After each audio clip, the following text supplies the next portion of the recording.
여러분 안녕하세요. 속 시원한 한국어의 박현선입니다. 오늘은 이웃님의 요청으로 처참하다, 처량하다, 처연하다, 처절하다 이 4개의 단어가 어떻게 다른지 설명드리도록 하겠습니다. 굉장히 비슷한 단어들이잖아요. 처라는 글자가 다 공통으로 들어가서 그리고 같은 문형에 이렇게 쓰일 수 있어요. 그 모습이 처참하다, 그 모습이 처절하다, 그 모습이 처량하다, 그 모습이 처연하다 모두 사용할 수 있는 말인데 그렇다고 해서 이 단어들의 뜻이 똑같냐? 그거는 아니거든요. 사고 현장은 처참했다, 피해자의 비명이 처절했다, 비 맞는 모습이 처량하다, 슬픔을 견디는 모습이 처연했다 이런 식으로 그 상황에 대한 느낌을 각각 다르게 표현하고 있는 단어들이에요. 그래서 이 단어들의 뜻을 정확하게 우리가 구별하고 예문을 봐야 할 것 같습니다. 그래서 어떻게 하면 이 단어의 뜻을 정확하게 구별할까 고민을 하다가 먼저 여기에 있는 그 한자어들을 한번 정확하게 파악해 보기로 했어요. 모두 처라는 말이 들어가는데 처참하다와 처절하다에는 이 처자가 슬퍼할 처자예요. 그러니까 처참하다, 처절하다에는 슬퍼하다 라는 핵심적인 의미가 공통으로 들어가 있는 거죠. 그래서 처참하다는 슬퍼할 처에 참혹할 참, 참혹하다는 건 끔찍하다는 말과 통하거든요. 그래서 처참하다는 몸서리칠 정도로 슬프고 끔찍하다. 그래서 전쟁의 결과는 참혹했다, 뭐 이런 식으로 쓸 수 있어요. 전쟁처럼 굉장히 끔찍한 상황을 표현할 때 처참하다 쓸 수 있는 거고요. 처절하다는 몹시 처참하다 요거 같잖아요. 그러니까 두 개의 단어는 굉장히 비슷합니다. 그런데 이제 처절하다라고 얘기하면 요것도 처참한 상황이 몹시 그러니까 아주 많이 있다는 얘기겠죠. 그래서 끔찍하게 슬프다라는 의미를 지니게 되면 처참하다, 처절하다 를 주로 사용하게 됩니다. 여기서는 처가 비슷해 보이시죠? 그런데 여기는 마음심변이고요. 여기서는 이수변이에요. 그래서 한자가 다릅니다. 그래서 처량하다와 처연하다에는 쓸쓸하다라는 의미가 공통으로 들어있어요. 그래서 처량하다는 거는 쓸쓸하다 라는 뜻의 처와 서늘하다, 좀 기운이 낮다라는 거죠. 그런 량자가 붙어 있는 거예요. 그래서 외롭거나 쓸쓸하다, 초라하고 가엾다 이런 의미를 지니고 있어서 돈 한 푼 없어 처량하다 이런 식으로 사용을 하지요. 처연하다는 것은 쓸쓸하다에 그러하려니 붙어 있는 말이에요. 그래서 기운이 차고 쓸쓸하다, 뭐 이런 말이어서 가을바람이 처연하다 이런 식으로 사용을 합니다. 그래서 일단 둘씩 나눠서 처참하다, 처절하다는 것은 끔찍하게 슬프다 라는 의미를 지니고 있고 처량하다, 처연하다는 것은 쓸쓸한 느낌이다 라는 의미를 지니고 있는 단어다. 이렇게 둘씩 나눠서 구별을 좀 해볼 수 있을 것 같아요. 그래서 정리를 해봤습니다.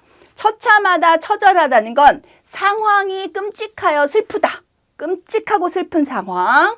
처량하다, 처연하다는 건 불쌍하고 쓸쓸한 느낌. 이런 것들을 표현한 거예요. 그래서 이 두 개의 표현은 몹시 끔찍하여 슬프다. 처참한 광경, 처절한 죽음 이런 식으로 사용이 되고요. 처량하다, 처연하다는 건 외롭거나 쓸쓸하다, 초라하고 가엾다, 기운이 차다 이런 식으로 의미를 지니게 돼요. 그래서 처량한 신세, 처연한 바람 이런 식으로 쓸 수 있습니다. 그렇지만 요 단어들의 의미들이 다 똑같은 건 아니니까 똑같은 문형에다가 한번 집어넣었을 때 의미가 어떻게 다른가 그것도 한번 볼 필요가 있죠. 그래서 그는 처참하게 죽었다라고 하면 끔찍하게 죽었어요 라는 말이고요. 그는 처절하게 죽었다, 비참하게 죽었다 비슷하죠. 아주 끔찍하게 슬픈 상황을 나타낼 때 이렇게 쓰고요. 또 그는 처량하게 죽었다라고 하면 불쌍하게, 쓸쓸하고 불쌍하게 죽었다. 처연하다는 건 쓸쓸하게 죽었다. 이런 의미예요. 그래서 그 느낌이 조금씩 다른데 앞에 것은 아주 끔찍하고 슬픈 상황, 처참처절. 처량과 처연은 불쌍하고 슬픈 느낌, 불쌍하고 쓸쓸한 느낌을 표현할 때 주로 쓴다. 요거를 기억하시면 될 것 같아요. 그래서 어떤 경우에 어떤 표현을 쓰는 것이 바람직한가를 이제 구별해 보기 위해서 죽어가는 사람의 처참한 몸부림, 죽어가는 사람이 아파서 몸부림을 치면 얼마나 끔찍하겠어요. 그럴 때 처참하다, 처절하다 사용할 수 있어요. 끔찍하고 비참한 모습을 표현할 때 처참하다, 처절하다 쓸 수 있는 거죠. 그러나 이렇게 끔찍한 상황에 처량하다, 처연하다를 쓰게 되면 어색해집니다. 죽어가는 사람의 처량한 몸부림, 죽어가는 사람이 몸부림을 칠 때는 굉장히 아픈 거잖아요. 그거를 뭐 처량, 처연으로 표현하게 되면 어색해지는 거죠. 또 벌레 우는 소리. 를 표현할 때 처량하다, 처연하다를 쓰게 되면 자연스러워요. 벌레 소리가 쓸쓸하게 들린다. 특히 가을 벌레 소리. 뭐 매미 소리는 쓸쓸하게 들리지 않죠. 많은 매미들이 한꺼번에 큰 소리로 우니까. 그런데 이제 가을의 귀뚜라미 소리라든가 이런 것들은 처량하고 처연하게 들릴 수 있어요. 그런 느낌을 주지요. 그런데 이런 벌레 우는 소리에 처참하다라든가 처절하다라는 표현을 쓰면 너무 과합니다. 어색해지는 거죠. 또 가을바람을 표현할 때도 가을바람이 처량하다, 처연하다라고 쓰는 건 가을바람이 차고 쓸쓸한 느낌을 준다라는 의미로 자연스러울 수 있지만 가을바람을 표현하는데 처참하다라든가 처절하다라는 표현을 쓰게 되면 너무 과합니다. 어색해지는 거예요. 그러니까 그 느낌 아시겠죠? 자, 정리해 보겠습니다.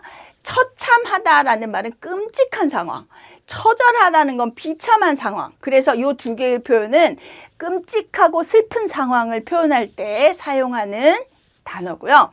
처량하다는 불쌍하다, 처연하다는 건 쓸쓸하다라는 의미가 부각되는 표현입니다. 그래서 불쌍하고 쓸쓸한 느낌을 표현할 때 처량하다와 처연하다를 사용하시면 될 것 같습니다. 아이고, 4개의 단어를 비교 대조하려니까 조금 힘들었어요. 네, 설명은 여기까지입니다. 구별이 좀 되시는지요? 도움이 되었으면 좋아요, 구독, 알림 버튼 눌러주시고요. 또 헷갈리는 단어 있으면 언제든지 댓글로 질문 남겨주세요. 제가 열심히 만들어서 여러분들의 궁금증 속 시원하게 풀어드리도록 하겠습니다. 그럼 다음 시간에 또 만나요, 여러분. 안녕.